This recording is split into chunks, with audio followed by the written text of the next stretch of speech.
So when you teach people how to speed read, what's kind of like the first thing you teach them? It's reading isn't learning, and that's a big problem for many people. They think reading is learning.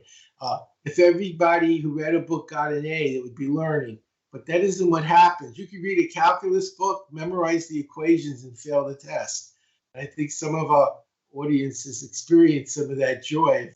You thought you knew it, and then somehow it didn't work out well. So, what is learning? Learning is being able to use the information when you need it and remembering it when you need it. And it's not learning how many hours you read. If you're someone they say, yeah, I read 4 hours or I read 400 pages. So what? What did you learn? Did you retain any of it? Do you know how to use it? I did a graduate course in educational psychology, which is a 5 month program in 7 hours. And I took the AP test in 50 minutes. It was a 6 hour test. I got a B plus. I didn't get an A. I got a B plus. But I didn't need an A. I needed a C minus. I was a teacher. I needed the credits. I wasn't interested in the course. I was interested in the credits. So for B plus, when you need a C minus, that was my goal. So yeah, people can do amazing things. I have 11-year-olds going to college and getting A's in a week, and we'll be showing the people today how it's done. Not just what I've done, but how they can do it and actually start them on the path of doing it. Yeah, and and in the book you talk a lot. Like a big part of speed reading is knowing a schema. Can you kind of explain what that is and like the role that plays in speed reading? Great question. Yes, I see you read the book. Schema is very important. It's the key to comprehension. So that's one of the problems again. People read a lot of words, but they don't comprehend what the words mean. I'm going to give you a passage with no schema and watch how confusing it is. This is an easy thing to do. If possible, you could do it at home, but you could always go someplace else if it's necessary. Beware of overdoing it. This is a major mistake. It may cost you quite a bit of money. It's very vague. There's no schema. I'll read it again with a one-word title that has schema. And instantly, it makes complete sense. Laundry. Laundry, this is an easy thing to do. If possible, you could do it at home, but you could always go someplace else if it's necessary. Beware of overdoing it. This is a major mistake.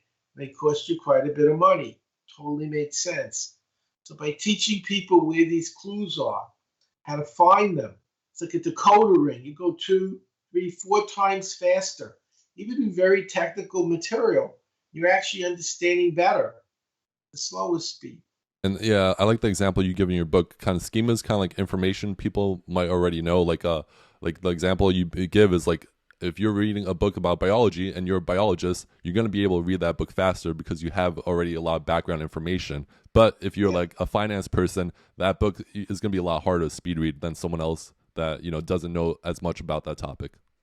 you don't know the words, you don't know the formulas, you don't know the principle. So if you read a history book, you know who George Washington is and Abraham Lincoln. It's a lot easier than who's that. And it's the same in every subject. About 80% of learning a topic is the vocabulary.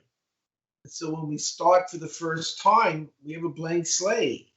There's more work to be done, but each successive reading in that niche becomes easier and faster because we've mastered the basic formulas and vocabulary, and now we recognize them with meaning. Otherwise, they're just words, words that don't have any meaning and significance, and that's exactly how schema works.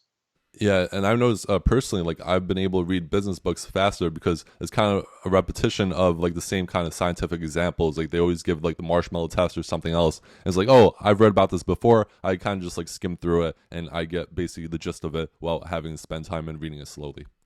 Exactly.